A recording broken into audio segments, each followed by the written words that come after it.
Hello, everyone. This is Jake with a quick footnote. Is this a footnote when you do it up front? Asterisk? Preface? I don't know. But I wanted to make a statement after I've recorded this episode that I'm going to tack here up front about a couple stories I'm going to tell on this here podcast. Today, they're pretty dark. This is no longer a gothic podcast because you can't be goth when life is actually a nightmare or something. I don't know. How about that? Huh? How about that? So, first story I'm going to tell is about working in the fireworks industry. It's real, but, happened fucking, I don't know, almost 20 years ago. So, take it with a grain of salt. There's some details in there that I'm kind of, now that I'm thinking about it, I'm like, this turned into a tall tale, maybe over beers over the years. I don't know. Still, most of it's true, I think. It might all be true. I don't really remember now. But it's beside the point that I'm making that story. That's not very important. Second thing, though, the second story I'm going to tell is about something I witnessed on Twitter and sort of looked into a little bit, and I've been thinking about, and I want to frame this as honestly as possible, which is that I don't know whether the entire story is being told in terms of what happened at this house in Milwaukie that I'm going to talk about. I do not want to inadvertently promote, an entirely bunk story or something like that. At the same time, I have enough reason to believe that this is at least worth telling people about so that you can jump off from here and look into it on your own, because something definitely happened at this house in Milwaukie, and it appears that the reason that the story may be not being told, or at least, what's the word? Being buried or whatever, is that the police appear to be somewhat complicit in what's happening inside this house. And I say that because there is some journalism around this, but there's not much, and it's making me wonder why. Without giving away the story, I guess. Not that it's a fucking, a story with, entertainment value to it or whatever. I've linked as much information as I can in the show notes so that you can look into it for yourself. But there's straight up video of some things that happened at this house in Milwaukie that lead me to believe that a lot of details have been left out of the official police reports for, fairly obvious reasons, given everything that's going on right now. I don't know. Listen to the podcast. Make your own assessment. Okay. Enjoy the show.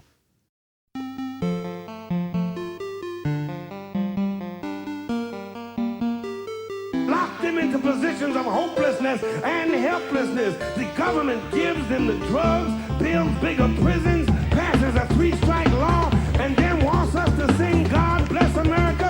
No, no, no. Not God Bless America. God damn America. That's in the Bible for killing innocent people. God damn America for treating us citizens as less than human. God damn America as long as she tries to act like she is God and she is supreme. And it doesn't Continue. Do you have like a wide hole? I thought maybe there was a stricture, is what the doctor said, maybe, but even the doctor was like very reluctant to do it. He's like, you're 20 years old, you really don't need to do this. Like, I want to be absolutely sure, because I pee so much, even when I'm not drinking kratom. Well, that wouldn't be related to the urethra. Yeah, well, Maybe if there's not tight enough to hold in all the pee, because that's the point. You're saying like your blast, Andrews, you're saying like your blast is more powerful medically? No, the blast it ebbs and flows. It's It's normal. It'll be weak sometimes, which is always frustrating. I feel like, though, well, maybe this is related because the fuller the bladder gets for me, I feel like the weaker the blast, because it's just like, we got so much, let's take it little by little. That should be its own test. Yeah. That should be a different test you should get. That was a preliminary test, actually, because it was just like, okay, drink a shitload of water. And so I drank some water. I was like, all right, ready to do it. It was like, no. You have to have, your bladder needs to be like pulsing before you come back. And so then I waited a bit. I want to feel a kick. Wait, okay, I wanna just to feel it catch inside everyone you. up, we are recording. This is when you were 20 having health insurance for the first time. This is the first thing you did was go to a doctor and just go like, all right, we're going to fill up my bladder as full as possible and then test my dick hole. Yeah, because I urinate too much. It's just it's an inconvenience How for my much is co-hosts. too much, I guess, is the question. At least 10 Do you times a ever day. overflow the bowl?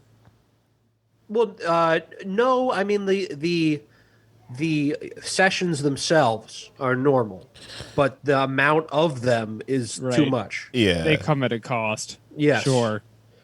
But yeah, I was thinking about developing this into a stand-up bit, but stand-up's over now, so I guess I can tell it. Right. But yes, when I was 20, my mom got good insurance, and they always say, "Oh, we can't have universal health care," or people will use that to just do X, Right. Y, and Z, get their gallbladder turned into a frisbee and put back in or something. And there's nothing funny about that. No. But I am actually an argument for the right wing. You could use me, I guess. I would hate Right. to do it. I won't sell out. You're a boomer meme. Yeah, Yeah. you're like a welfare queen, but for getting your piss tested. Yes, essentially. So I just wanted to make sure there was nothing going on down there that was like making me do this, like a stricture in my urethra that might cause more flow or something. And so I go to That the place. doesn't make any sense. It would be like I your don't know. kidneys or something. It's It would be in your bladder. Your bladder would be too big. Is that the problem? No, not big That's a enough. good point. Maybe I should get something stuck in my bladder. Go back and get tested again. Especially Yeah. during the pandemic when people really need the hospital. Go. Out of my way. I just like knock over people in line. It's on the Russian government. Don't worry. All We right. have to find out why I piss so much. All right. All right. Welcome to the show. New theme song. Welcome to Poddam America. Locked We'll figure into it out. prisons and shit, whatever the fuck Jeremiah Wright yells. No. God damn America. God bless America. Okay. All right. New gear trick. We can do that now sometimes. That's pretty cool. We can play only that song. Yeah. Yeah. That's what I spent my Trump bucks on. Specifically the one button that does that. Just at all times, whenever I What want. was that? Is that from a video game? That's what it sounds like. This is from. Am I untrained here? I went on YouTube and just looked up anime music, and this is my top 10 most kawaii songs. That's number 10. Yeah, I wonder what number 1 is. Let's skip ahead a little Starting bit. it off. I mean, it's going to be hard to beat that one. That's pretty kawaii. How about this? Whoa. Wow. That one was a little bit more subdued but intense. That was like Kingdom Hearts music. Are we? Well, I ever- think on behalf of at least some of our listeners, I must ask, what is kawaii? Oh, It's like a cute. It means cute in Japanese, Oh, now it all comes together. That makes sense. yeah. right? Things have There's also not. the song that plays when you take a piss. Yeah. Things have not been very kawaii as of late in America, though. I don't think. Hi, everyone. I'm Jake Flores. Anders Lee's here. Anders P. here. And that one going. Nice. Alex Batak is here. Hey, everybody. I'm Alex. I'm Jake and Anders' friend. Thank you. Cool. This is Alex Batak music. Just imagine it. Oh, this is good as hell. Yeah, that was pretty cool.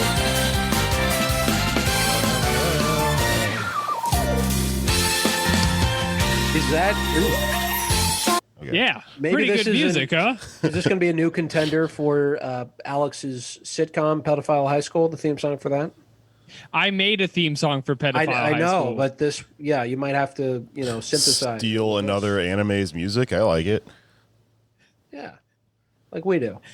Yeah. You know what? I honestly, biz, I they do call it regret sampling. making my own theme song because if you were slightly curious in the radio show portion of it and then you turned it on and then just heard a very badly done theme song, you might not make it to the show. And I've been haunted about that every day since I put it out. Yeah. I don't know. I think it's ambitious. I respect it. Yeah, Do you guys have like demons? Demons. demons in my head. Yeah, What do yeah, you like mean? things that haunt my you, bladder? keep you up late at night. Oh my God. I have nothing but demons. My whole life is Yes. demons. You kidding me? things that I like cringe moments from 10 years ago that will just like flash into my brain and subsume me when I'm trying to fall asleep. Yeah. Right. When the doctor gave you back your piss chart, Right. Yeah, it's always wish you didn't see that.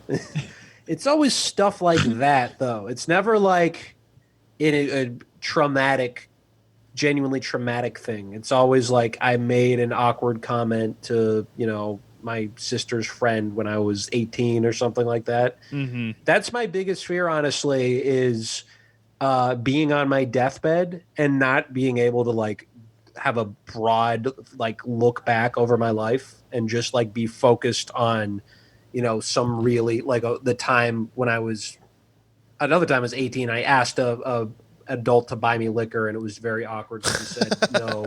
Like that's going to be what I'm thinking about on my deathbed. I'm glad we're doing Greatest Fears. I don't know how it took so long to get here. Mine is spiders. That's it. Spiders. I can it's- tell because You every know? time I have to pee when I'm asleep, that's what my brain imagines. But the demon thing you're talking about is like not greatest fears. It's like greatest regrets. Like, oh God, I can't believe I said like this thing at this moment. Right. Yes, that's true. I was hoping maybe that we had talked about it enough to also do Greatest Fears, but you're right. Demons are different. Well, I wanted to share because I have like a bunch of those where just like, oh, I said something really awkward. I was making fun of a guy one time in Austin about like another comedian that I thought he looked like and how much I hated that guy, but then I realized it was the guy and not the doppelganger. I love those. It was pretty bad. After you do 2 or 3 of those like shit talking something and then the person ends up being right there, you just have to embrace it. Like there's no even like you say I'm sorry, but they know you're not because they just heard you a minute ago. Yeah.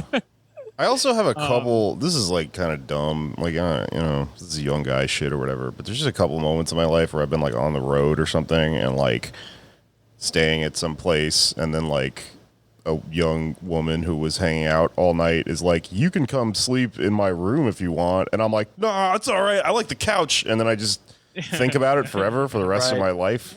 Like, what the fuck was I doing? Yeah, you just love couches.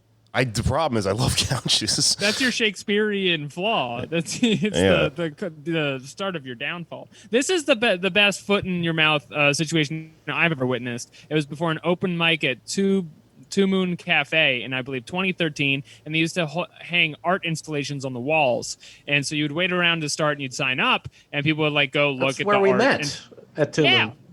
Yeah. I met Sorry, on the Andrews side. there. Oh wow. We met under the mistletoe. So they had this particular week, and sometimes this is a common thing at open mics in New York where someone will try to decorate with art, but they'll put up like graphic, upsetting art that does not match a comedy show. So you're hanging around, and there was abstract art of I think it was a baby. It was like a black and white paintings of a baby, and I was with another comic, and he just like was like, we were the only ones there, and he's just like, what is this? Look how contrived this is. Like, what would you have to be thinking to go and put this in public for everyone to see? And then there's one other woman in the restaurant with us. She's a foot behind us, and she's like, these are from my abortion. Oh my God. No. And then he had to be like, no, but I didn't. And she was like, you did. And he was like, well, I mean, if you just think it's a baby, it kind of sucks. Or you gotta go the other way with it. Yeah, there's no way, man. You just gotta I just take left. the I L. just went somewhere else. That's mortifying. Comedy sets you up for the worst ones though too, because this get a little morbid here, but when our friend Raghav passed away, that night Hold on. was on my way home and stopped at a cafe that happened to be having an open mic, and I just like without even thinking, just instinctually signed up, which wound up being a big mistake because I like couldn't like verbalize, like I couldn't say anything. It was also Death like and open mic comedy is a tense combination. yes, but after I forced through one joke and then sat down. And the next guy just decided to roast me. It was like, "This is your first time doing He talked like Cartman. If you're in New York comedy, you'll know what I'm talking about. He's like, "Is this your first time doing stand-up?" And I just like I couldn't give it back to him because I was, in a bad state of Cartman mind. from South Park followed you at a New York open mic? Yes, a guy who talks like Just him. tore you to pieces? Yes. That's so unnerving. Well, hey, we miss you, Raghav.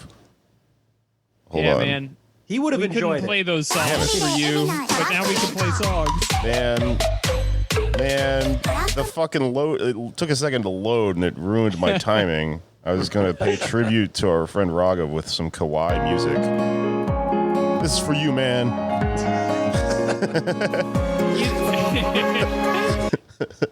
He'd like this one because it's kind of deep. Yeah. All right. You know what? The first thing, this is crazy. This has been one of the longest weeks of, of history or something. I don't know. I keep thinking about this and I feel like it's like a too on the nose Twitter communist like bumper sticker. But you know that Lenin quote where he says there's like decades where nothing happens and then weeks where happen, decades happen. Like we're in the week where decades happen part of history right now. Yeah. So it's hard to do a weekly podcast where you're like, oh my God, that Chris D'Elia thing happened like a week ago. It feels like, so much shit has happened since then. But because that was last decade. Yeah. We should think about taking a step back and just doing a podcast every decade. yeah, Interesting. like Boyhood or something, like that movie where we age. But it's a podcast. Yeah. Just like a riff that takes 3 years. Or a podcast. Look at how young Ethan Hawke was for this episode of our podcast. Clothes were so different back then. I want to talk about the fireworks thing. I have fireworks brain, kind of. Maybe I went full circle with it, but that is one of the many things that just happened recently, and it's happening everywhere. So I'm sure if you're listening, apparently everywhere there are just fireworks going off nonstop, like every day. And there are theories about it that I at first kind of dismissed as like tinfoil hat paranoia. Then I got really into, and then I came back around to, I think I have a reasonable explanation for why there are fireworks being lit off everywhere. But let's go through the whole adventure. First of all, Anders, is this happening in DC too? A little bit, not on the same scale that I'm hearing it is in New York. But there's a little firecrackers here and there at night, but nothing like what I'm seeing. When I tweeted about it, I just said, hey, is this happening everywhere else? And like a lot of people in different places, mostly major cities, I think, but we're going like, it's a lot. I know it's happening a lot in LA and stuff. And actually, I think non-major cities too. Like it's just kind of everywhere. I say that, and then a firework just went off. No shit, right? Yeah. So it's like pretty ubiquitous. Kind of weird. I honestly think it's pretty cool. Like depending on what's going on, it seems like the streets of New York have turned into like sort of a New Orleans type experience. Like, everyone's drinking on the street. The cops are kind of staying back. There's fireworks going off everywhere. It feels kind of like we won a little bit here. But there are theories that it's like, like a COINTELPRO tactic or whatever to keep everyone from getting a good night's sleep, to sort of just make it seem like, the streets are more unruly than they are to frame people. I'm a little weary about it because so there's this police scanner account on Twitter that shares like videos, like a police scanner of just here's what's going on in the neighborhood or whatever. It's real popular among cops. I actually found it because the Cannibal Cop, who's an ex-cop but still like tweets pro-cop stuff, was retweeting it. And before all this conspiracy stuff started, there was this video that they shared of some people it looked like they were lighting off some sort of weapons at each other, maybe flares or something like that. And it said, "Hey, De Blasio, this is your New York. This looks more like the Middle East, Right. And then I looked Owned. closely at the video and realized it was a bunch of kids lighting off Roman candles at each other, which are like fairly common, cheap fireworks that if you're from a place where fireworks are very common, you've had a Roman candle fight with your friends. It's common among 12-year-olds. It's like fun. They burn out when they shoot at people, and you can hold them in your hand really easily. It's a little dangerous, but it's like fucking fine, Everyone, it's very common, and something deceptive was happening with that police scanner account, So I don't know. I started to get a little like, where's the origin here? Are the police just using the fact that this is happening to try to create a narrative? I don't really know, and I'm not 100% set on it. But before I tell my tale here and make my case, I'm just curious. What do you guys think? I mean, I don't think it's unreasonable to wonder if the NYPD and the other departments who have caught on to this are at a time where like they feel like they're not being appreciated, and they're trying to think of things like, oh, what do we actually need cops for? And they have like a legal Noise pad complaints. Right. They ran out. They like couldn't really come up with anything except fireworks. Right. That one video of that 95-year-old woman getting knockout gamed. Right. Can we make that happen more? Maybe that's what that was. Maybe they paid that guy to do that. But I mean, I don't have any evidence of that. So, I don't know what's happening, but that would not surprise me in the slightest. So I am going to argue that this is not a COINTELPRO initiated tactic because it seems like it is working well, which is not like their calling card, and then B, there's just like too much of it going on. So maybe there's like a few pockets of like resentful cops being like, yeah, and then I light a firework because no one respects me. But I don't think that I think this is a genuine fireworks love movement, which is only too bad because of the stress disorders it's giving local cats. Yeah, it is really. How do I sign? I feel like I just fixed my microphone problem. I don't know. No, shoot a firework at There it. it is again. Fuck. Okay. Well, okay. I think I know what's going on. Let me tell you a story. Okay. First job I ever had was fireworks, like tin can trailer thing on the side of the road, right? And I used to talk about this in stand-up a lot because it was a weird story, but I learned a lot that summer. Okay, I wanted to buy a PS2. I saw you could make money on these fucking tin cans on the side of the road. I go out, I get a job at one, and I got a job at one via a friend of mine. So I had this friend who was like very shady. Like we were in high school and he knew people in the woods, Talk about a firework. This guy, I mean, come on. My friend Kenny, just like, I don't know, man. He always had, he was the guy who like, he got the drugs from someone in the world of drugs, and then, they permeated through a teenager's social circle. He made ether one time. This guy's just a wild fucking Breaking Bad hillbilly guy, right? And so he asked me if I wanted a job at one of those fireworks stands, and I was like, yeah. And he was like, he introduced me to this guy Richard that ran the stand. I came and worked for him. He was crazy. Richard was like this guy who believed that the lottery was speaking to him. He was trying to win the lottery, and he would explain to you, like, oh, no. Like, you can't just win the lottery on your first try. what happens is it has to do with the order that you fill out the bubbles. They can tell what order you fill out the bubbles in, and if you fill them out 1 and then 2 and then 3 and then 4, like top to bottom, they just immediately throw your ticket out. They're like, that person's waste or whatever, or they don't reward Not your creative enough. So his whole Do it again. His weird like paranoid delusion was that he was trying to figure out the order in which you fill out the bubbles, and then like when they give you the numbers and they release what the numbers were, they're like kind of winking at you and telling you whether you advance to the next level or whatever. This is like pre-QAnon thinking or whatever. Crazy person, right? And so he'd sit in the side of the road, sell these things, and you could only sell them outside of city limits, so it was like right on the edge of city limits, and you can only sell them like in the week or two surrounding 4th of July or New Year's Eve legally. That's it. It's different from state to state. Some states have like the big fucking store, that's like open seasonally, like a Halloween store. Some states can't get them at all. You have to go out of state to get them, right? New Hampshire and New England is the one that just they'll have like a warehouse over on the state borders that are just like, you can blow a child up from a mile away with this one. Bring it to Connecticut.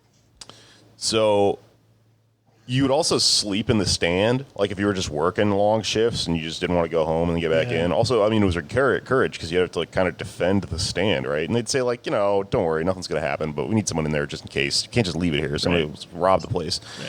You keep like a big Roman candle under your pillow. Yeah. Just throw a bunch of black shotgun cats. that shoots fireworks. So somebody comes banging on the door one night while I'm sleeping in there, right? And I'm like, holy shit, we're getting robbed. And so I'm immediately like, yo, you can have the money in the cash register. I don't give a shit. I'm not dying for this fireworks stand, right? And fucking door opens, and it's this shadowy figure with a gun, the fucking shotgun. Oh, no. Or, like a shotgun. And I'm like, you can have the money. I don't give a fuck. Like, just don't kill me. And then I realized it's my friend Kenny who got me the job, right? What the fuck? Yeah, this is one of the craziest things that's ever happened to me. So, and like, there are details of this that sound crazy, and it's so far. I was a teenager, so this is so far back. Like, I'm like, man, some of this is maybe turning into a tall tale or whatever. I don't know. But like, This is how crazy this was. And I talked to Kenny, and he's like, "Oh, haha!" Like we just laughed about it. He's like, this is a rubber shotgun. It's a stuntman shotgun. Like, I just work for one of the other. There's like different families that do this, and he's like, "Yeah, we're supposed to intimidate you guys. That's all." And then he's like, "Oh, I'll leave you alone." And I was like, "Yeah, okay." Like, he has a job intimidating fireworks sales. It's like the Hatfields and McCoys own like rival fireworks stands. Yes. There's all these different families that run this shit, right? And so then we just hung out. We got drunk, and I fucking what the fuck? Yeah. I came into work one morning, and there's a slug in the side of the building, like a fucking shotgun, not the blast, but just the big fucking metal thing that you shoot out of a shotgun. And we told Richard about it, and he was like, they're just trying to scare us. So he got us bulletproof vests. So we got to wear bulletproof vests and just like hang out in a fireworks stand. It's the craziest shit ever. This was my like this is not happening set stories. This is the weirdest fucking things that are happening in my life. And not that I ever did it, but I pitched stuff like this to them, right? So right. I just mean this is in my back pocket. This is like the story I tell at bars and shit. Or I'm like, you know how I got this scar? Like this is some of the weirdest shit I've ever witnessed, right? So we fucking we sold fireworks, and then we had to go. Put the stock up at the end of it in this big truck and then drive it out to Sealy, Texas, and then put it in Richard's father's house. Richard's father built his own house. It's in the middle of the woods in Sealy, Texas, and it's like his hillbilly dad built it, and it's dilapidated, and it's just like, it looks like Jumanji. Like the nature is just taking parts of the house back. There's like fucking trees and shit all up in it.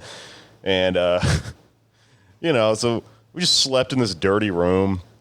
And after we unloaded everything, and I'm sorry. How does the house fit into this? It's just a weird part of the story. It's dilapidated, and so we're sleeping in there's like one room where he's like, this room's still inhabitable. The rest of it kind of belongs to nature, and I'm sleeping on, I swear to God, a scuba suit is what I'm using for like a blanket on the ground. It's just weird shit like that. Not at all like a blanket. It was like cushiony, you know? And he was like, I don't know, like go lay on that like a yoga mat. And at one point I go, hey, Richard, what if I have to go to the bathroom? Like, where do I go? And he goes, well, it's at the end of the hall. But the thing is, the hall is infested with mostly bees, a couple of owls, right? So what you want to do is you kick on this big floodlight, and all the bees and shit are going to go outside because they're like attracted to light or something. But nice. You got to get quick, though, because the bees are starting to figure this out. It was the weirdest thing a human has ever said to me. All this shit happened, right? I make it through the night. The next morning, we drive back into town, and I got paid like $200. We were supposed to get paid like $2,000. We got ripped off so fucking hard, you know? And I saw this guy not pay. He just had a young black kid from the neighborhood work for him for one night. He just never paid that kid. Like... This sort of shit happened. There's right? a word for You that. should be lucky you got $200. Yeah, right. So my point being here, what people outside of the business don't understand about the fireworks business is that it is barely legal. Like, it is heavily just operating on the black market. And most of the sales you make, even as a fireworks salesman, I think, because you can't sell them all in that short window legally where you're allowed to sell them through the fucking stand.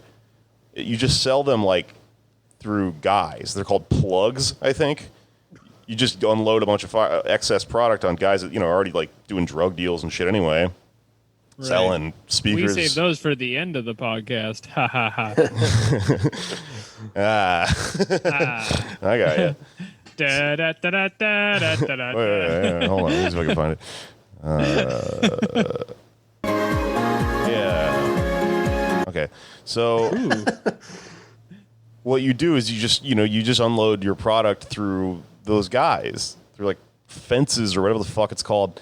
And I think what's happening is that because coronavirus scared everyone who was selling fireworks into thinking no one's going to fucking light anything off, or at least in any legal capacity, like all the major events got canceled and stuff that they would be selling commercial stuff to.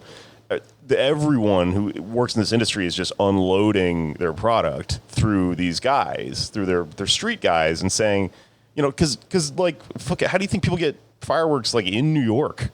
Somebody has to drive to another state and like, talk to the guy and just pick up a fucking briefcase full of shit or whatever, So, like, I think that they're just telling people, like, if we can get rid of it, sell it for fucking a quarter of the price or whatever. I mean, it's all just gunpowder. Like, it's pretty cheap. There's a markup on it anyway. And that's why people are saying, oh my God, I'm seeing like the good fireworks, like the Macy's Day Parade fireworks get lit off. They must be supplied by the police because why else would people have that shit, right? Well, no, the same logic would dictate that like they're just that those same things are just ending up in the hands of people because they can't light them off on corporate events and shit now. It's an overloaded market. Yeah. That's why it's uniform across the country, I think, which makes more sense than the federal government is doing like a nationwide fireworks thing, because the federal government isn't, what are they working with each and every broken up police force? Like they don't communicate that well, There's no way. I mean, it's too good of a plan, and they would not pull it off this well. I mean, if they're giving them like military equipment from in Israel too, you would think, they can throw in some fireworks. It's not like good fireworks. Yeah. Are you allowed to tell us Palestinian this, border Jake? Fireworks. Are you allowed to be telling the story? I'm worried that like a firecracker is just going to like go through the window. What if Henry finds you? Yeah. I hear he's 10 feet tall. Yeah. That was Kenny, the Intimidator guy. Kenny. He might. Kenny. Yeah. He built a motorcycle one time and he drove it. He's just like a tall tale friend of mine. Like sometimes I'm like, is this person even real? He rode his motorcycle from Texas to like Nova Scotia, and he just like slept in like parks and stuff. And I think one time he was sleeping in a baseball diamond, and like a bunch of children showed up to play baseball, and there was just this giant like red-headed like red bearded nu metal looking guy just like drunk in like the dugout, like poking him with a stick. You can't trust those people. Yeah. with red hair. I mean, they're naturally insidious. Yeah. I hear they pee weird. So Like, not like how you or I pee. I don't know. I mean, all the blood rushes into our hair and makes it red, and then more of it goes into our bladders and inflames them. That's how it works. Science. That's how it works. You're a firecracker, Anders. You look like a Anders, firecracker. you're a Got me. firecracker. I'm popped. Ha ha.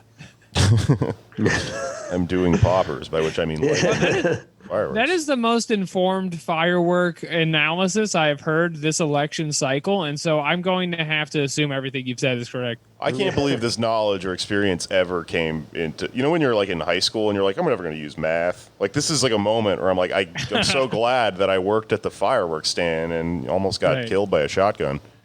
It made me the man I am today.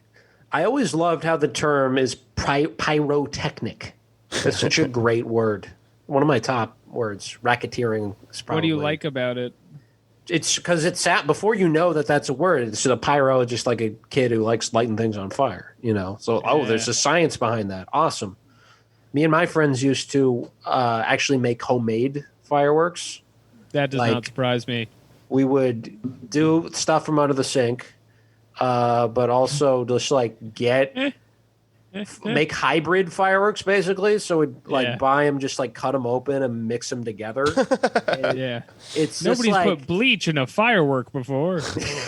It does look cool because fireworks, the way they're made, the pyrotechnics is very intricate. Like, as you make it, go in a specific pattern or whatever. And the ones we would like combine, it would just like all the colors all together at once. That's pretty cool. Which in a way is more beautiful. That's profound, Anders. Black lives do matter. All the colors together at once. Yes. Black cats matter. You know what I'm saying? Fireworks joke. I don't know. The other thing that happened this week, I guess before we get to talking about the election, is, this story, I don't see any reason not to just boost it as hard as possible. I don't want to make too much light of it, but it's just insane. This is just one of the craziest things I've ever read about happening in real time. And I think for a lot of reasons, it's not getting heavily reported on, because the media ain't too chummy, or they don't like talking bad about the police, Right. We're working against a power structure here. Right. I don't know how else to describe this. Have you ever seen the movie People Under the Stairs? I've heard the band, but not. I've heard the band People Under the Stairs, and that was it. I didn't need to see the movie. It's a great movie. It's actually rather fun leftist sort of horror film, if there is such a thing. I did an episode with the Horror Vanguard about it. It's a Wes Craven film, and it's based on a real story. It's based on it. It's not like entirely true or whatever, but it's about this. It's about these two crazy landlords who are modeled after the Reagans, and they kids wander into their house and they just get sucked into under the stairs and shit, and they just have this weird dungeon in their house and stuff, and they're a plague on this black neighborhood, right? Come see my monkey. You kids will love him. He does tricks. He's right over here by my staircase. Yeah. The Reagan guy is just like in a gimp suit the whole time, and he's just chasing children around. It's a fucking great movie. The Mrs. Reagan is there, but she's like not enticing the kids. She's just like, don't do drugs. They're not fun. Have some jelly beans. That's the creepiest candy, jelly beans, and he loved them.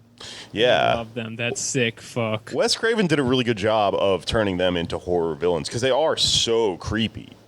Yeah. And combined with their, whiteness and, them ruling everything and the neighborhood people being portrayed as, less creepy and weird than them. It's good. It's a good fucking bit, and spoiler, at the end of the fucking movie, the neighborhood just comes together and it's just like, we gotta fucking blow up this house. And then all this money starts flying everywhere. It's fucking badass, right?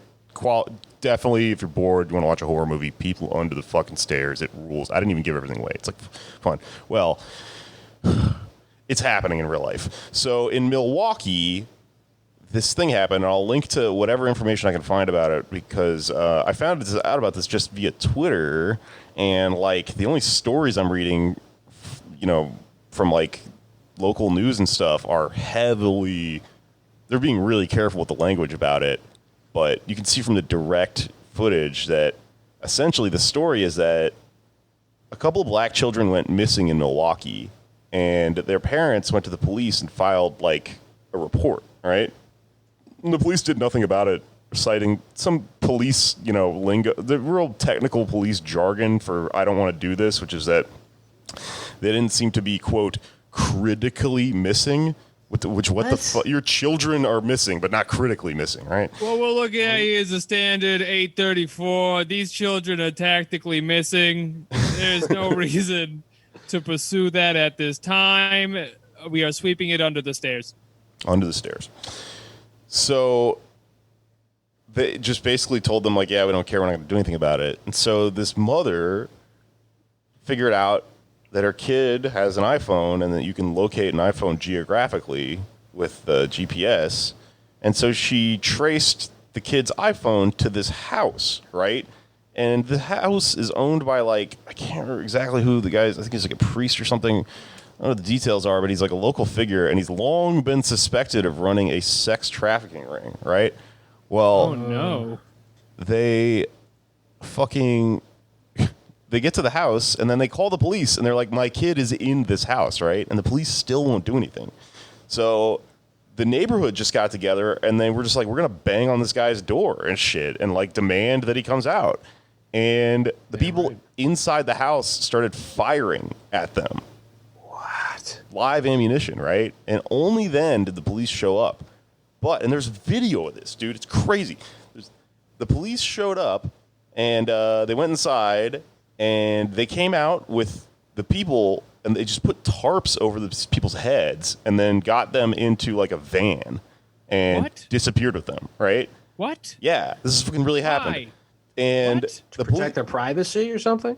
I don't know. So the police are saying that they didn't find anything in there, right?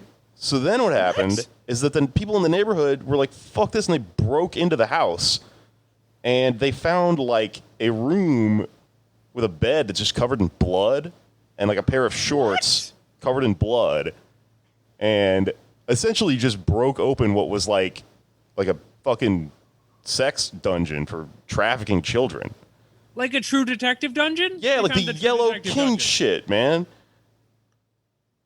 This is happening in Milwaukee right now. Oh my God. And then those people are just gone. Yeah, they just disappeared them in like some kind of red van or something. Like a tarp over their fucking head. So, and there's a video of that? There's a fucking video. They're like, people have phones now and shit. And so they're, running around and they're trying to get to the front of the mob and saying, look, like they're taking them away with tarps over their heads and shit. I don't know. This was like happening last night. I don't know what's happened like today. I mean, that's... Look, there are seasons where weeks happen, and there are weeks when seasons happen. It's a prestige television. Yeah. Milwaukee's the same place. Did you see this tweet? It was a couple weeks ago, or decades, I can't tell, where there's this... Whoa. It was like the Milwaukee Police Department or somebody tweeted out a photo of some officers that were retiring and like these respected servants of the community. And one of the guys is like this cop, fucking old white dude with a mustache, was the officer who was like outside Jeffrey Dahmer's house, and like one of his black victims was running from Dahmer and was like, help me, you're police, like help me, this guy's fucking killing me. And he was like, oh nah, I don't know. And Dahmer like managed to convince him that it was the guy who famously returned the victim back to the serial killer. Yeah, Dahmer would like drill holes in the skulls of his victims and try to turn them into zombies by pouring like Drano into their heads and just leave them really foggy. And I think it was the Asian kid actually that like kind of just escaped, and that cop was the one who like returned this kid to Jeffrey Dahmer and was like, your roommate got away or something. Right. What even Okay. is? There's a hole in his head. Check that out. Yeah. Still a cop. Yeah. You know what I mean? I mean, The responsibilities of being a roommate are so important, you know? It's just somebody you can trust. I mean, not to get like too, tinfoil hat here, but these rings, these pedophile rings, have connections to powerful people, and they avoid prosecution because of that. Like that's For sure. been documented. So, Yeah. sounds like may have been what happened here. Oh, absolutely. I mean, it sounded like the guy was, he was a figure in the community or whatever. And, the same way. He just has like a bunch of machine guns in his house and like a pedophile basement. Yeah, I guess so. God. This has been pretty dark for our public episode so far. I know, man. And like, I don't want to, what do we do here? Comedy podcast. Hey, Halloween is coming up. But this is real. Go look into it. Let's see. Let's see if I can find the name of the guy. I mean, there's fucking Well, you know what pictures. else is frightening? Primary election season. Well, it's here, and it's also it's over. oh, because of the long lines where COVID could be spreading. The No, I undue did that. impact of money in our politics. Also frightening. But you know who is really frightened is the Democratic establishment. Yes, they are bet. scared as a boy in a haunted Wisconsin basement. Oh man. Again, weird, it's real. I'll give you that. Yeah, even on the delay, it's really good. That was human error delay that time. I was holding too many things. Andrews, what were you saying? I mean, yeah. This is an interesting transition because we're towards the latter half of the show. We're getting more positive because the news is looking good in a very small way, ultimately, but in a big way for the socialist movement in the United States, especially a little in New movement. York State. What's that? We're a fledgling movement, you know. We're only a few, you know. How big is DSA these days? Like 40,000 people? 70,000. 70,000? Yep. You know, I just went to the store and I come back, they've doubled their numbers. Amazing stuff. Yeah, and we have like over 100 elected officials, and that's the thing. After 2018, a lot of sort of milquetoast progressives and centrists were like, Justice Democrats, DSA, you guys shat the bed here. You won like one election. That was AOC. She was a fluke. Right. They're clapping their hands. They're going, bravo, but in a way where they don't really mean it. Yeah.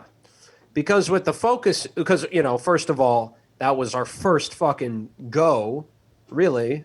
Things were just starting to get off the ground in 16 barely. And then 18 was the first real, try. And there's been, strategic lessons that we're learning and just making sense of things. And now we've, I think, hit on sort of a formula for success. I don't want to jinx anything, but especially because the results aren't fully in. But things are looking Phone good. banking for Bernie Sanders. It's a lock. Yeah. But at the local level, which is what people ignore, and the state level, we've been doing pretty well. Like our win record is pretty good, and those are races that the national media ignores, and those are races that the Democratic Party ignores, because under Obama, as I'm sure many of our listeners remember, the Democratic Party got cleaned at the state level. State houses all over the country swung red, and he hasn't owned up to it, So that's something people have been neglecting, and I wouldn't be surprised if there were liberals and centrists out there who are like, okay, that's cute. You won a few like state Senate seats, but actually that's where a lot of politics happens, and it's very important. You think of Not to like mention the politics that happens in the bedroom.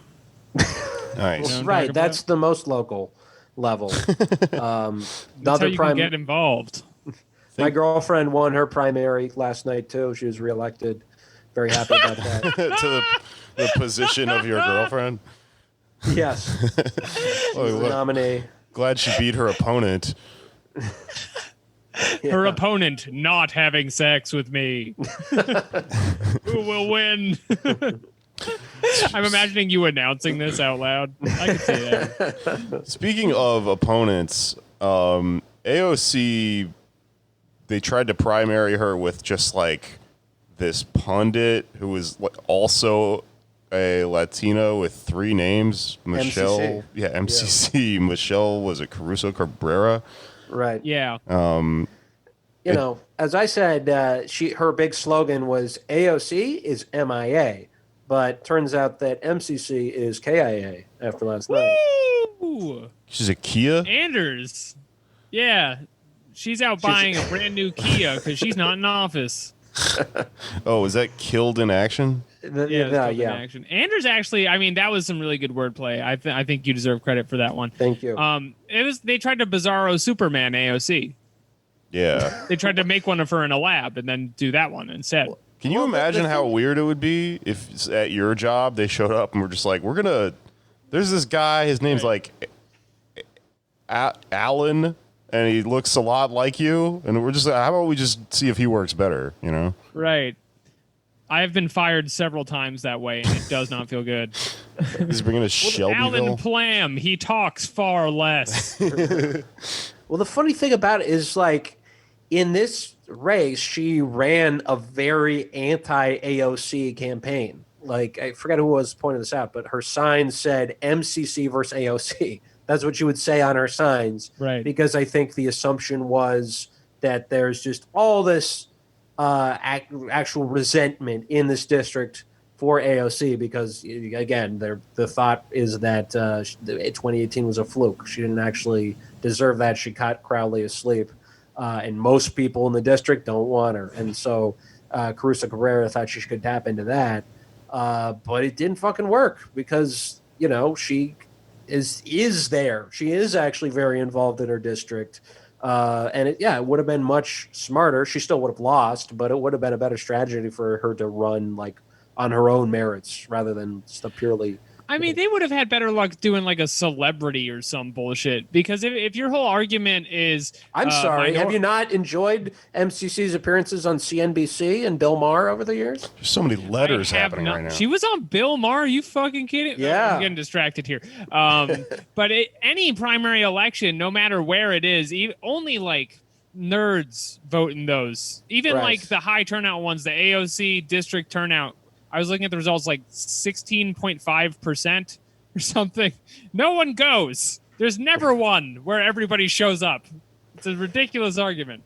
Yeah, I Right. was actually kind of amazed that she, that MCC lady got like 2,000 people to vote for her. She got cleaned by AOC. I don't even know what the exact numbers are, after everything, but like at the snapshot that I saw, it was like 11K AOC, like 2K MCC or whatever, and that's even quite a bit, working on the theory she was working on, which is that like everyone here actually hates her or whatever. Right. Yeah. Republicans hate her, Yeah, which is why maybe like if you were trying that strategy in a general election, you might have something, but she's also, last time I checked, the most popular politician in America. So I don't think mentioning her that much is a good idea.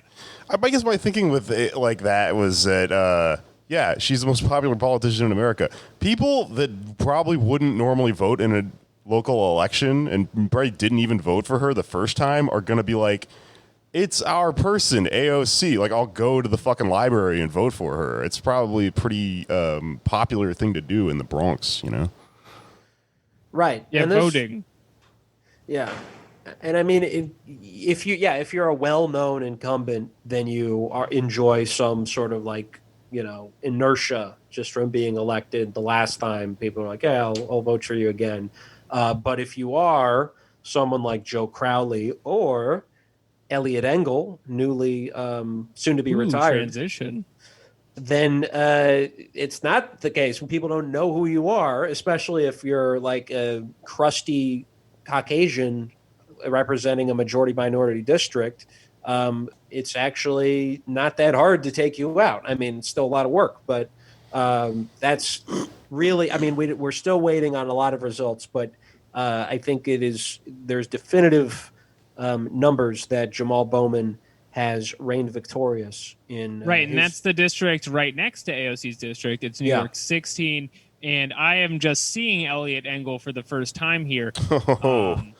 And not to just make any claims or anything, but it does seem relevant to be talking about a pedophile house and then see his mustache. Yeah.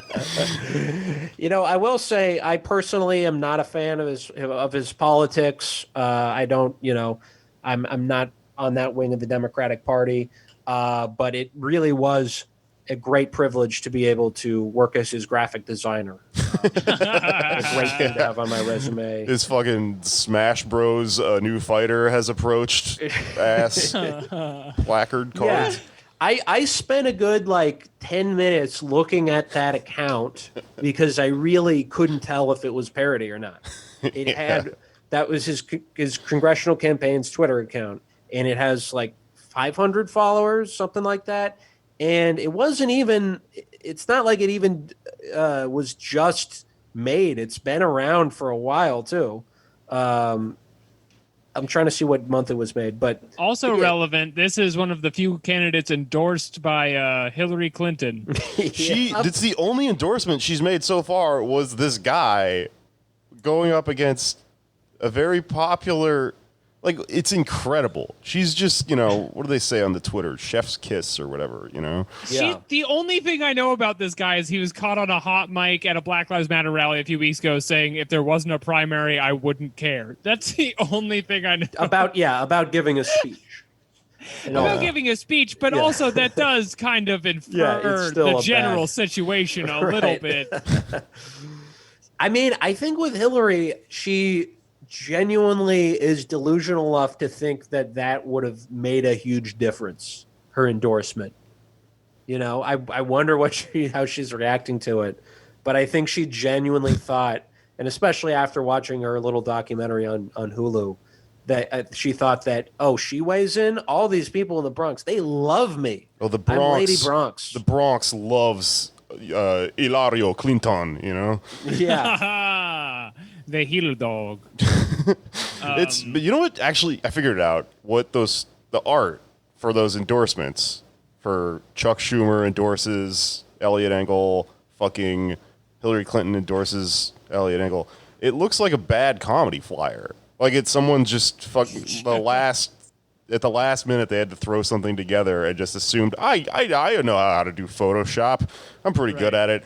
Put a couple of these radio microphones on it. And it'll be comedian Hillary Clinton featuring Elliot Engel, DJ set from Chuck Schumer, 9 they have names. A Looney Tunes circle with a guy leaning out of it. Yeah.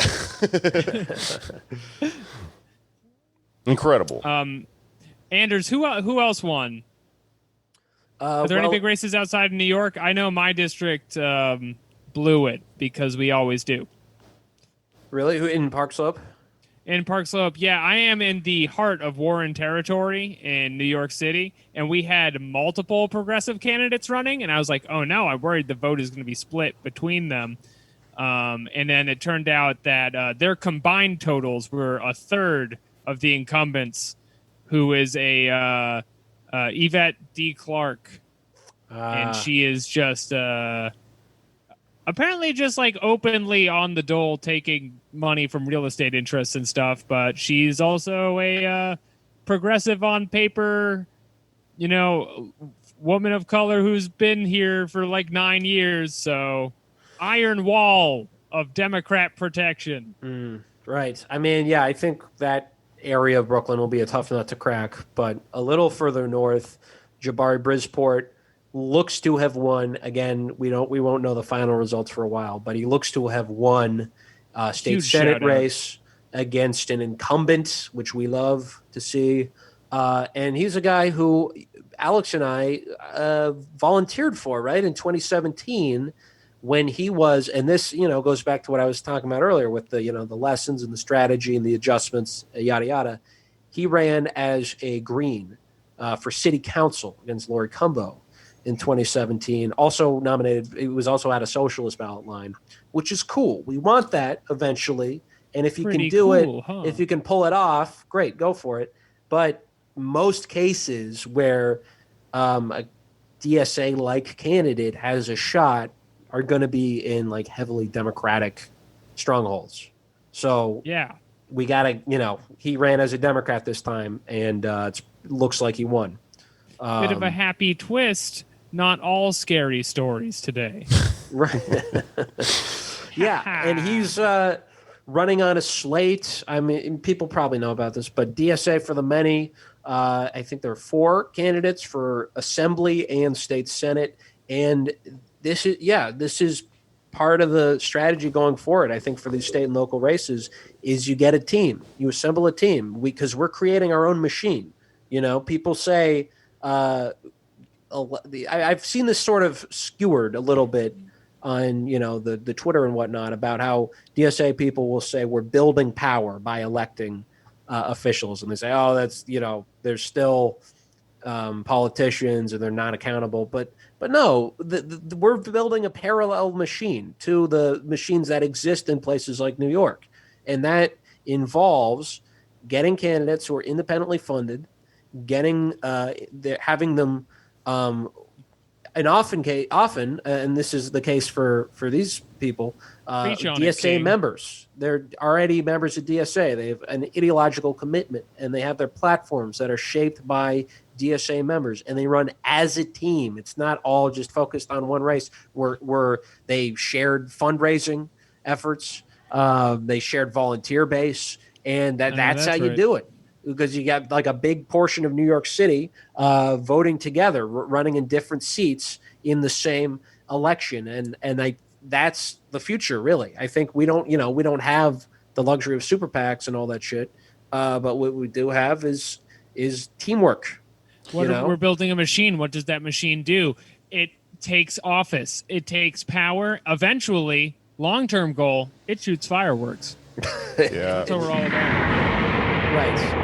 Yes, instead of the state the state will eventually explode in a beautiful multicolored blast, firework blast. That's right. Guess what? We will have anarcho-communism. Let me see. Jake, what sound? As the Gundam theme song for "We're Building a Machine." It didn't though. It didn't work the way I thought it was gonna. But back to that point, because it's people often overlook like the power of these local seats, these state seats, and in a place like Pennsylvania, where Nikhil Saval just won the state Senate race for a Democratic nomination in South Philadelphia, knocked out an incumbent. And there are a lot of other positions like this too, where you actually have a hand in the capital that comes into your district. So instead of giveaways to, Starbucks or whatever, he's going to be distributing it to things like affordable housing, social housing, right. Green New Deal type stuff. Whatever happened to a normal coffee? just drinking a coffee flavored coffee. Now you're drinking a tampon flavored coffee. Yeah. If you're a It's cop. got some French name. Come on. And that's in our politics now? Get real. Oh, what the fuck? I've never heard this song in English. I do not like it.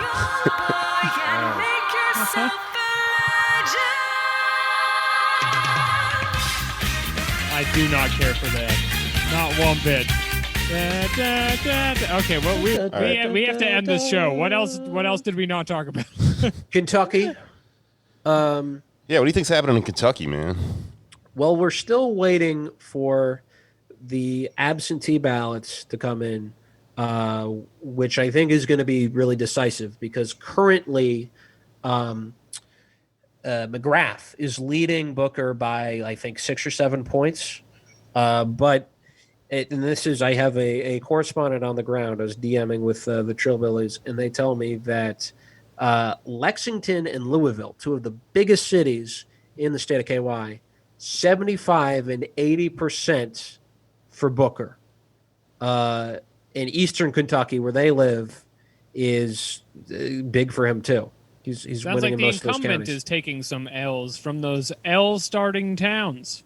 Mitch McConnell is the incumbent, and he will be taking an L if I have anything to say about it. And Charles Booker is the nominee. But You dog. I mean, this. I was thinking about this the other day. McConnell. Is that what's that? No, don't go ahead. Connell? That didn't work at all. No, what was it? Connell? I thought I had a joke, but I don't. Like Con Air? Like McConnell. Take the L. Oh, McConnell. I see. Yeah, no. Oh. Let's Take the move McConnell. past Maybe this it was joke. It did not work. Spanish for with he El With McCon. the? Yeah. or the. There you go. But I was thinking about this the other day because Amy McGrath has been groomed, if you will, to be the candidate there. You know, the SCC. I won't. Yeah, maybe not the right choice of words. Not groom. You know, said it. We're all living with it. fine. She was groomed. She willingly she was into it. But she Just move on. Moving on. No, but yeah, so she was set up somehow to be like the. It was weird. I even knew liberals that were like, Amy McGrath's going to be the person, and she's what is she, like a Trump Democrat? she is a fighter pilot. And she was Hold on, let me play the Neon Genesis theme again. I'm just kidding. I'm kidding. so she ran for Congress in 2018 and lost, right? Which is a template that Democrats love. You know, the liberals love to see like, oh, she didn't win, but she did do a lot better than most Democrats do. So They love she's, losing, yeah, let's make her the Senate person. eating dirt. Oh, she's like Beto. Right. So, yes. So she's similar to Beto in that sense. But in the other sense, she's not similar to him in that she's not this sort of like red state, but broadly progressive, at least rhetorically, because someone like Beto would say, we need less foreign wars. Whoa, he said that? We need universal health care. He actually said that? But then you try to He get him said, on the "Fuck details. guns." Right. But Remember then you try to that? actually nail him down on the details. I freaking had it with guns. He doesn't. What does he have to say about fireworks? I mean, should we do a buyback program, Beto, where you get some fireworks from Jake's old stand? We had Fireworks a buyback are program. cousins of guns, and therefore they can frick off. But so he, broadly speaking, sounds progressive, right? But his actual policies, especially when he ran for president, not quite the case. But it's a perfect like sort of chemistry for a place like Texas, where you can just galvanize Democratic voters who often like stay home because they don't feel inspired. But you can also keep the establishment on your side too, because you're not actually going to go all the way left, right? So you're squaring that circle. Instead, in Kentucky, you have Amy McGrath, who just tried to go all the way right. So she, from the jump, alienated the Democratic base by saying that she would have voted for Kavanaugh, for fuck's sake. And so instead of, a Beto or a Pete Buttigieg or I'm Stacey running an Abrams, ice camp in my house. right.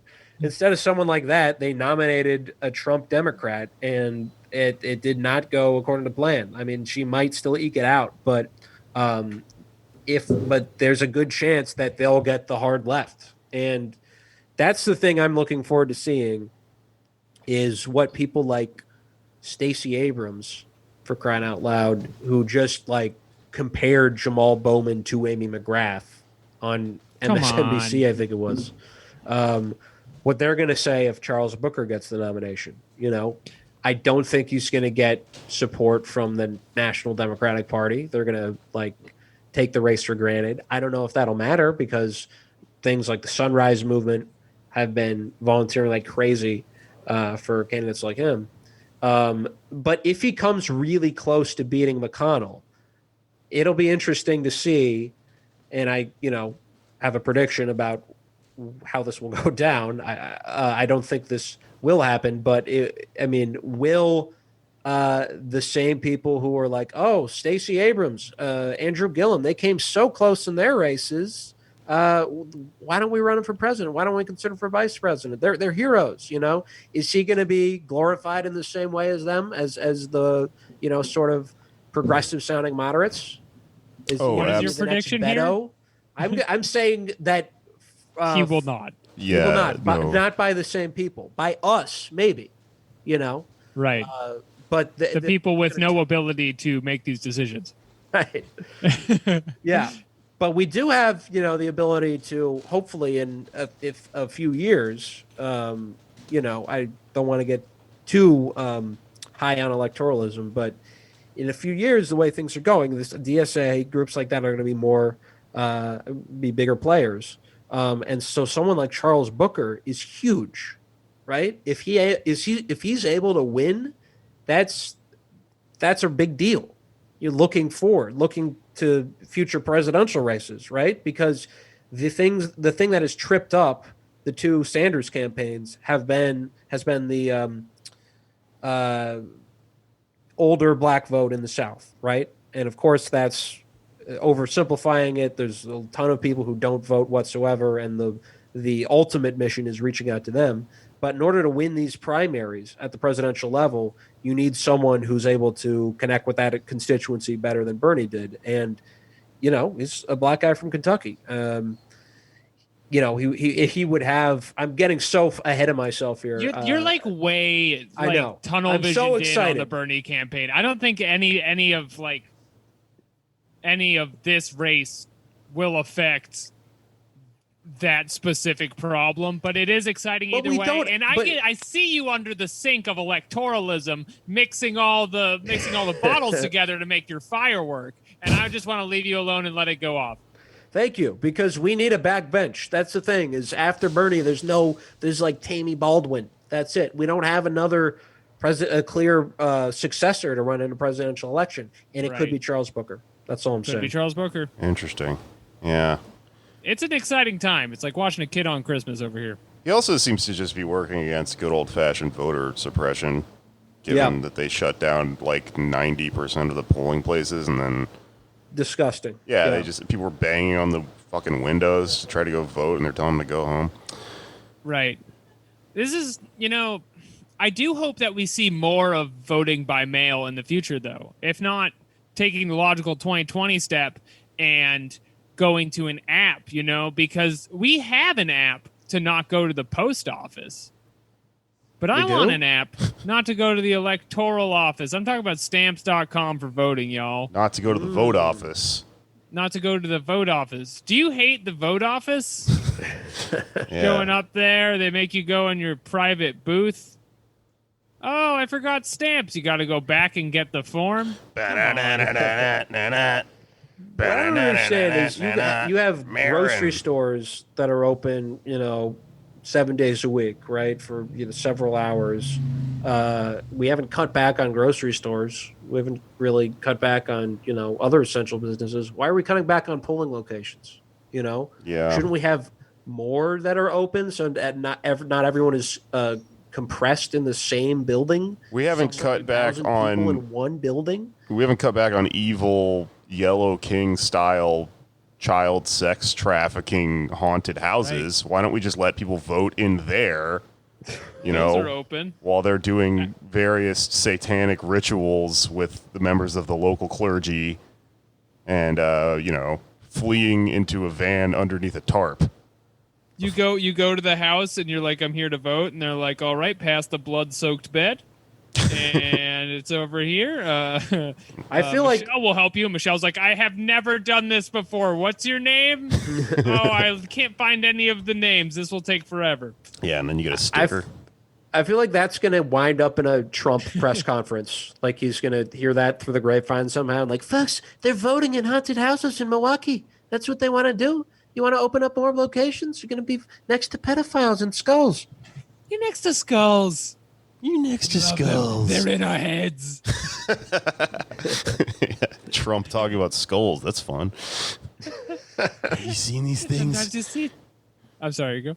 No, that was it. Just have you You see a seen dancing skeleton, he takes it off, he puts it back on. It's like a hat. It's like a hat to him. Yeah. Everyone's clapping at the rally. Yes. Yeah. His rib cage is like a xylophone. Well, Trying to think of how about this? Warlock her up. Whoa. Nice. I'm Yeah. leaving. I don't care if the show's over. I'm done. yeah, Costanza style. Leave on a high note. Just for the listener, Alex stood up and walked off. Yeah. I think he's taking a pee break. Is he really gone? It looks like it. Well, Was he taken? yeah, he got disappeared. Alex, get under the bed. They're going to take you after you get under the bed. That never made any sense in that movie to me. All right, well, I think we should probably wrap up here. What a terrifying week in the news. Fireworks, Yes. conspiracy theories, depressing as shit, mob justice, street justice, I'd say, against the worst shit on earth. And maybe we win some elections. That's pretty cool.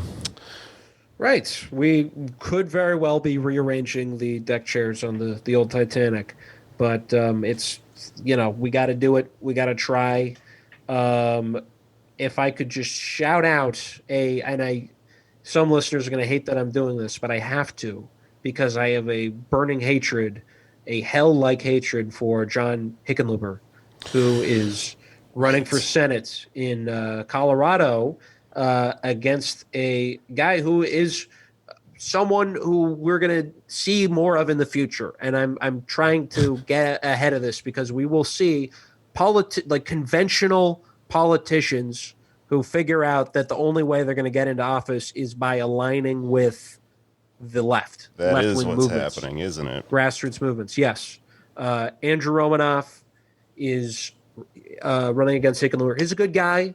He has an issue, though, with laughing. This is a note in case he's listening. I watched one of the debates with him, and he will laugh in inappropriate situations. Like, he'll be talking about, police violence has been going on for too long. Well, And it's like, he is also big on mental health, so maybe maybe he has the Joker disease from Joaquin Phoenix Joker, but he watched the movie and understood the message of the film, which is we have to undo what Reagan did to mental health services in this country, which caused the Joaquin Phoenix Joker to exist because he couldn't get his medicine because he doesn't have, proper resources for someone like Arthur Fleck. there you go. Yeah. I went to pee and Maybe I'm it'll back. be maybe we're talking about how Andrew Romanoff, Colorado Senate candidate, has a thing where he He laughs. has the Joker disease. Yes, and Jake is saying that maybe this will be a benefit to him. Maybe that will get some of that Colorado Aurora appeal. Oh, no. Yeah, maybe you'll get some of that white male rage I've been hearing so much about. This Right. is a dark episode. That was probably the indeed. darkest joke on this entire show, and you just said it like it was nothing. I'm glad you brought him up because I do want to kind of make an appeal to anyone who hasn't voted yet in Denver. If anything, I do think that Andrew's assessment of Romanoff is correct, which is, conventional sort of maybe Democrat testing the water and seeing that, appealing to these left sort of politics are a good call, viable, we can sort of work together and synthesize here over this. And, if you're some crazy fucking, I don't even vote anarchist or whatever, and you're burnt out on electoralism or whatever, at the very least, come on, he's running against fucking John Hickenlooper, and John Hickenlooper has been horrible for Colorado. Everybody fucking knows it. He's the fracking guy. He didn't even want you guys to be able to smoke weed because he was a craft beer guy. And, fucking Elizabeth Warren just came in and endorsed Hickenlooper. Right. What? You guys got I mean, speaking of the goddamn Joker, right? We all remember that whole fun week on the internet where Elizabeth Warren was the Joker. Geez, I don't know. I don't want to dwell on this too hard because, like, who cares? But, like, God, did that woman take everyone for a fucking ride. I mean, why wouldn't she not endorse Andrew Romanoff? I have a theory about this. I think it's because she's still in the Veep stakes, and she thinks by doing this, she'll show the Biden campaign that she can play ball. You know, how could she realistically think she's like in the running for that? Isn't she a professional politician? Like, she's not going to get it. She's white. She's delusional. White. They're very clearly not going to get her. And not only is she white, she's not very popular. Also, her only appeal was going to be that she would, like, unite the left wing of the party with Biden. But if she's not acting like the left wing of the party, no one's going to... That doesn't fucking make any sense mathematically. Because she wants the vice presidency. She's still holding on to a wing and a prayer that she'll I'm getting so mad. I'm just getting so mad just thinking about it. Yeah. Yeah, it's not because of things like this, she would not be uniting the party because the left doesn't trust her anymore. This arrangement of the deck chairs makes me furious. Right. Elizabeth Warren is like... I think this will help her get the nod. And like it looks like her strategy is to, like, for every Charles Booker she endorses, she has to endorse a John Hickenlooper. Like, she's trying to just be smack dab in the center of the Democratic Party. Yeah. Infuriating.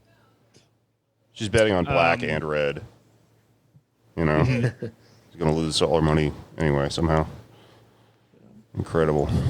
All right. There's a joke to be made about, you know what? I see where you're going, and let's just I'm just going to play some more anime music, and then we'll... Just play something. Distract the audience.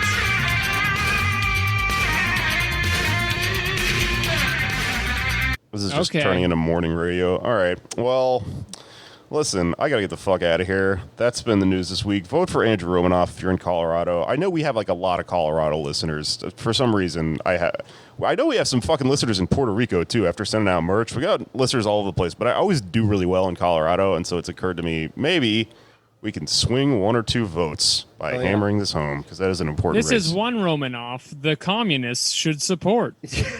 And if you have, like, a half hour or so, just 20 calls. It's very easy. That's what, I do every now and again. It's a lot easier than you think. Sunrise moving his phone banking for him. We got to beat Hick.